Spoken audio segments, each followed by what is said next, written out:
Negara kita negara hukum, ada on the track, segala sesuatunya berdasarkan hukum, berdasarkan aturan main yang sudah disepakati bersama. La ilaha illallah, la ilaha illallah, la ilaha illallah, Muhammadur Rasulullah. Ya Allah, ya salam, lindungi Republik Indonesia dari bencana alam, dari perang saudara. Bismillahirrahmanirrahim. Assalamualaikum warahmatullahi wabarakatuh. Wakil Ketua Komisi 3 DPR RI Pangeran Khairul Saleh meminta polisi mengusut tuntas kasus promosi miras gratis bagi orang bernama Muhammad dan Maria seperti yang dilakukan oleh manajemen Holywing. Pangeran mengecam keras aksi tersebut sebab upaya jahat sengaja dilakukan untuk melecehkan agama Islam dan lainnya. Pelecehan agama tersebut diduga keras melibatkan pihak manajemen.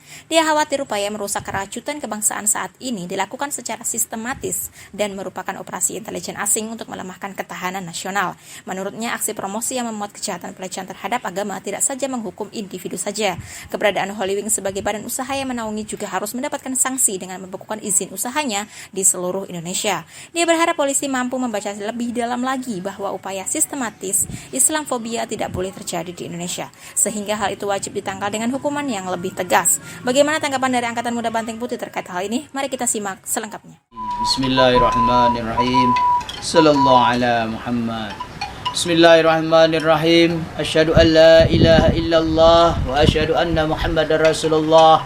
Bismillah. Allahumma salli wa sallim ala Nabi Muhammad wa ala ali Muhammad. Walhamdulillah Pancasila fil Indonesia. Salimna ya Allah qabul hajatina. Ibda' bil basmalah sallu ala Nabi. Salim ya Allah Pancasila fil Indonesia.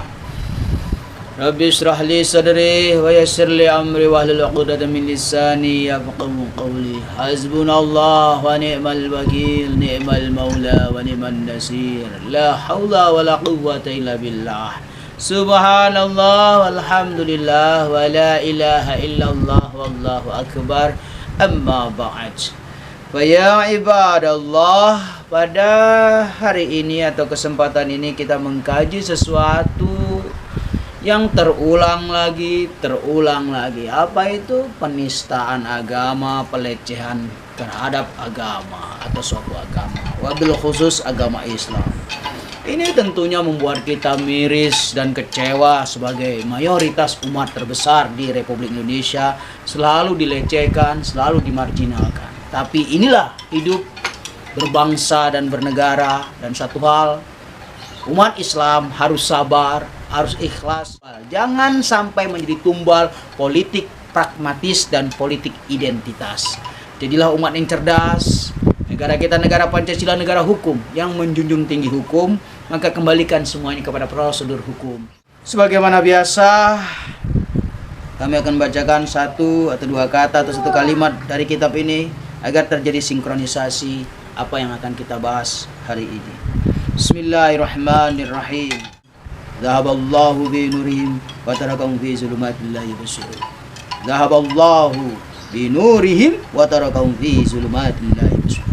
Zahaballahu bi nurihim wa tarakahum fi zulumatil la yubsirun. Bil makna, jangan sampai Allah mencabut akal sehat kita sebagai manusia di muka bumi ini.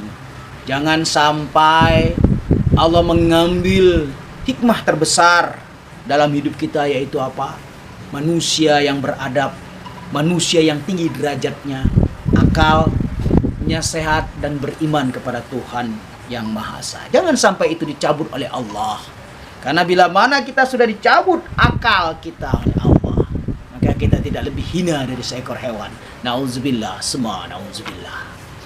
Ibda' bil basmalah.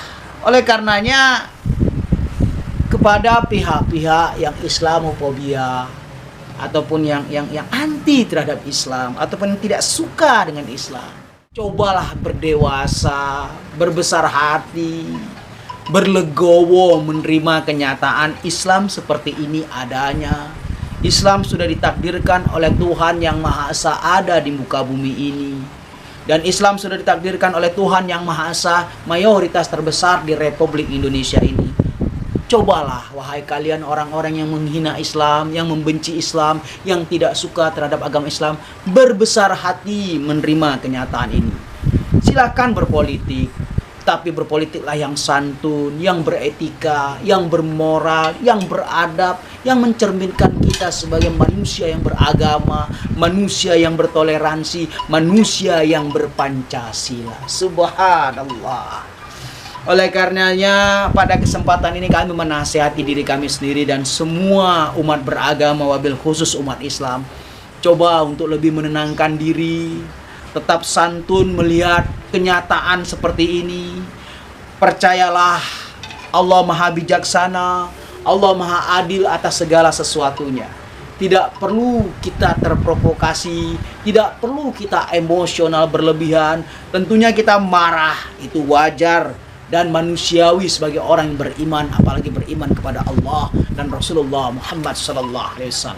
Namun jangan sampai keimanan kita ini ditunggangi oleh kepentingan-kepentingan politik yang pragmatis, yang mana kepentingannya itu ingin merusak keutuhan, kedamaian, kemuliaan yang ada di negara kesatuan Republik Indonesia ini. Pahami dengan sebaik-baiknya pemahaman bahwasanya orang luar sana ataupun orang yang bukan warga negara Indonesia sangat iri melihat kedamaian yang ada di Republik Indonesia. Mereka sangat membenci melihat ketenangan yang ada di Republik Indonesia ini.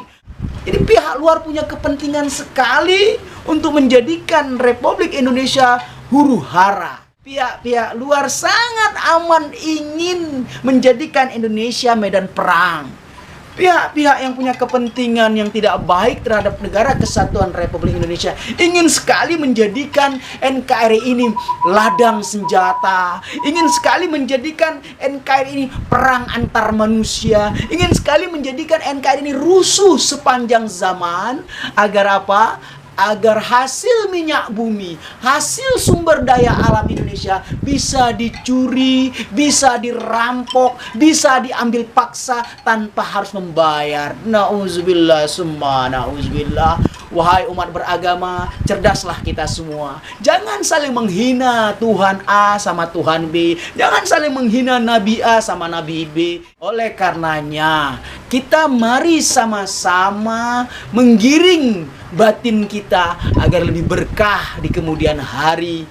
Mari sama-sama kita menjaga intelektual kita. Mari sama-sama kita menjaga iman kita kepada Tuhan yang kita yakini.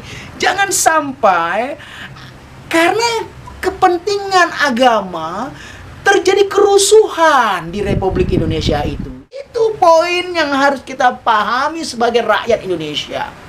Apapun agama kita, apapun keyakinan kita, apapun model cara ibadah kita kepada Tuhan yang kita yakini, itu tidaklah soal di negara Republik Indonesia yang berideologikan Pancasila. Tidak dilarang sama sekali. Subhanallah. Jadi jangan jadikan alasan apapun untuk membuat rusuh, apalagi atas nama agama. Dibuat rusuh, diadu domba. Jangan mau, wahai umat beragama. Mari kita cerdas. Jika ada yang menghina Tuhan A, laporkan kepada pihak berwajib. Insya Allah pihak berwajib akan berlaku adil dalam hal ini, akan bekerja sesuai dengan SOP yang sudah mereka pahami dan mengerti. Karena negara kita ada undang-undangnya, negara kita negara hukum, ada on the track, segala sesuatunya berdasarkan hukum, berdasarkan aturan main yang sudah disepakati bersama yang termaktub dalam Undang-Undang Dasar 1945. Oleh karenanya, semua umat beragama, cobalah lebih menenangkan batin masing-masing. Jalankan fungsi agama sebaik-baiknya. Apa fungsi agama? Membersihkan batin, membersihkan pikiran, memperbaiki akhlak, memperbaiki perilaku setiap umat beragama. Kembalikan tupoksi agama itu kepada tempatnya. Jangan jadikan agama kendaraan politik. Jangan menjadikan agama untuk menjual negara ini. Nauzubillah summa nauzubillah. Marilah rakyat Indonesia Kita harus berkomitmen. Kita ini Bhinneka Tunggal Ika. Kita ini memang berbeda-beda dari berdirinya negara ini. Kita ini berbeda-beda dari awal kemerdekaan. Bahkan Indonesia merdeka karena perbedaan itu. Ada suku A, suku B, suku C, ada agama A, ada agama B, agama C yang turut membantu untuk memerdekakan Republik Indonesia. Kami kira ini saja dulu yang kita bahas, kita mengerti, dan kita paham bersama agar di lain waktu kita lebih berhati-hati, tetap tenang, tetap berintelektual, tetap berakal, tetap beriman kepada Tuhan Yang Maha Esa. Barakallah walhamdulillahirabbil alamin.